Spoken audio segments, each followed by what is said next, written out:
Hare Krishna. For me, Bhagavatam acts as a guide in my life.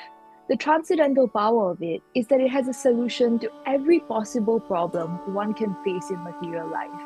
It never fails to amaze me because whenever I have a problem, and I have done this in the past, I can randomly flip to a page or a chapter of Bhagavatam and it will without doubt be something that I can apply to my current situation.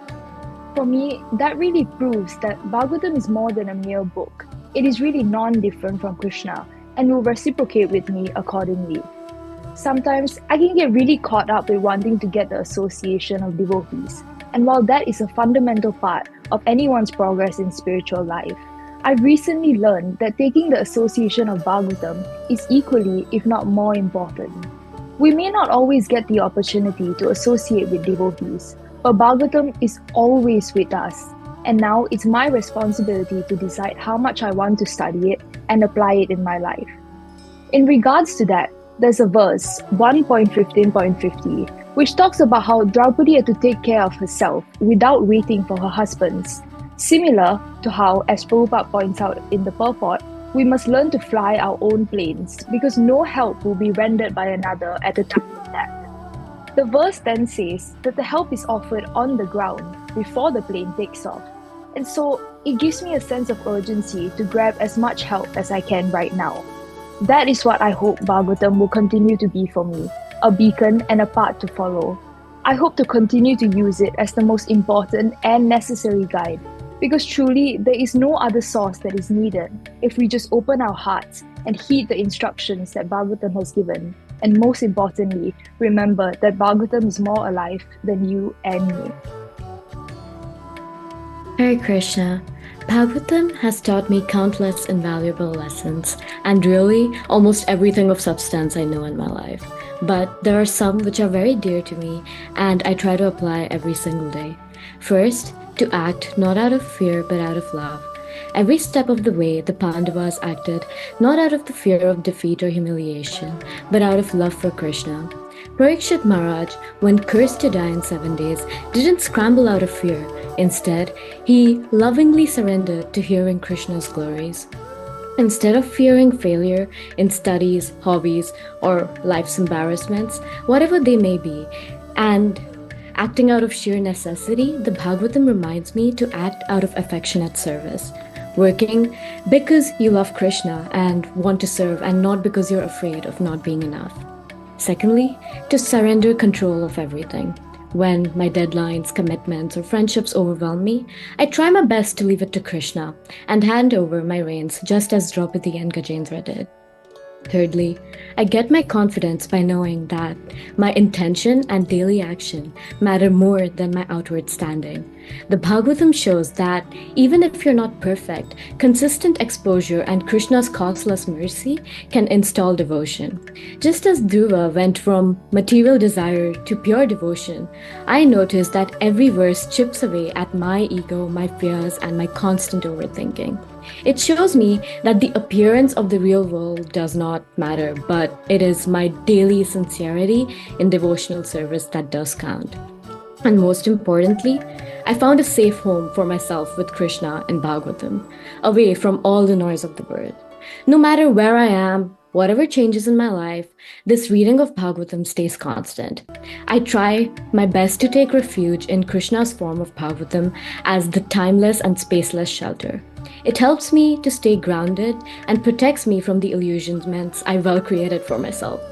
As the Bhagavatam itself reinforces, it is genuinely my lamp and my shelter, a constant in a life of inevitable change. Haribol. Hare Krishna. My first encounter with Bhagavatam was thanks to the Gopal's garden teachers who introduced us to various different pastimes of Krishna and his devotees. One of the very first pastimes that I remember is Prahlad Maharaj and Kunti Maharani. It's so nice that no matter how many difficulties and challenges they faced, they had complete dependence on Krishna. And through all these pastimes, we were able to learn how we can see Krishna in everything around us, and as a way to constantly think about Krishna and keep Krishna in the center of our lives. It could be in simple activities in our daily lives, such as eating or like going to our different responsibilities, such as school or work. And even when something good or bad happens to us, in all these different aspects, it taught us that it's important to remember Krishna and keep him in the center of our lives. And we all know about the Krishna book, which is basically the 10th canto, which was so nicely trans path. And through that, we wonderfully get to know a lot about Krishna, and it's so nice how we get to know about him in a very personal manner. And all the different prayers that are available in Srimad Bhagavatam, it's so wonderful that we get to chant them, and such important knowledge is passed down to us, and we're able to access it even in this day and age. And apart from all the pastimes, there's a lot other knowledge, such as about the universe and creation of Krishna, and it shows us how insignificant we are. It's so easy for us to think that we are the doer and we are the ones responsible for our successes and the fruits of our actions. But this it's a reminder that we're so insignificant, and Krishna is the supreme personality of Godhead. So I pray to Krishna that we're able to serve him and all his devotees and remain in Krishna consciousness. Thank you. Hare Krishna. Hare Krishna. Srimad Bhagavatam serves as a constant reminder of my eternal relationship with Krishna. In the midst of our busy lives, it becomes easy for us to forget who we truly are and what our true purpose is. In that regard, Bhagavatam keeps me grounded, constantly reminding me that my real identity is to be a servant of the Lord. What inspires me most is how practical the teachings are. Whenever faced with obstacles, worries, or confusion, like what Sangeeta said, the Bhagavatam does not just give philosophy, it also gives us living examples through the pastimes of great devotees. For instance, the Gajendra pastime, and it teaches us the power of surrender. Despite the strength and efforts, nothing worked until he called out sincerely to Krishna, and the Lord immediately came to serve him. This pastime reminds me that whenever we feel stuck or overwhelmed, the best thing that we can possibly do is to turn to Krishna with a lot of faith. The Bhagavatam also teaches me that challenges are not punishments, but opportunities. Opportunities to grow stronger and to rely more deeply on Krishna.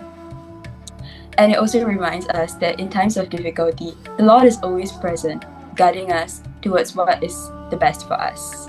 In this way, Bhagavatam is not just a scripture, but a companion in daily life, teaching us to see beyond the temporary ups and downs, and constantly bringing us back to remembering Krishna, serving him with sincerity, and also finding real peace in that connection. Hare Krishna. Hare Krishna. Studying the Srimad Bhagavatam alongside the other youth in the center has been a truly eye-opening and transformative experience for me. What has inspired me about the Bhagavatam is the wonderful pastimes of the devotees, as it gives us very real examples of how we can practically apply devotional service to our lives, regardless of where we come from or how old we are. Examples like Prahlad Maharaj and Dhruva Maharaj, personalities who took up devotional service at the mere age of 5, as well as personalities like Ajamil, who may have forgotten about Krishna temporarily, but Krishna never gave up on him, beautifully illustrate that devotional service requires no prerequisite. I also greatly appreciate that there is a strong emphasis in the Bhagavatam on devotional service being a gradual process and not something that is developed overnight. This is very reassuring to us as youths and helps us focus on nurturing the qualities that are important to us as growing devotees, whether it is taking association of other youths or taking the initiative to do more services so that we can progress in our Krishna consciousness. Thank you, Hare Krishna. Hare Krishna. As living entities in this material world, we are constantly subjected to the threefold miseries, namely those inflicted by self, by others, and by natural catastrophes. As part of this generation of youth, we are more afflicted by these miseries due to the degradation of society and progression of the age of Kali. There are several self-help books these days which teach us how to live but none of them impart the most important teaching on how to prepare ourselves to leave this body for our next life. In Bhagavad Gita, the conversation between Arjuna and Krishna teaches us how to live our lives in this material world, while the Srimad Bhagavatam teaches us how to leave and go back home, back to Godhead, which is the ultimate goal of our lives. The pastimes from Srimad Bhagavatam are not only interesting to read, but are also inspiring and very instructive. For me, they have played an important role in teaching me how to practically implement this philosophy of Krishna consciousness into my behavior, daily life, and slowly transform my life for the better. It has taught me to lead a life of honesty, simplicity, and devotion. And while I'm not perfect in this, I do endeavor for it. And it makes me more peaceful whenever I try to implement these teachings. Therefore, as we strive to read and study Srimad Bhagavatam regularly as the upcoming generation, we should try to exemplify the teachings of Srimad Bhagavatam through our behavior and dealings with everyone around us. Hare Krishna.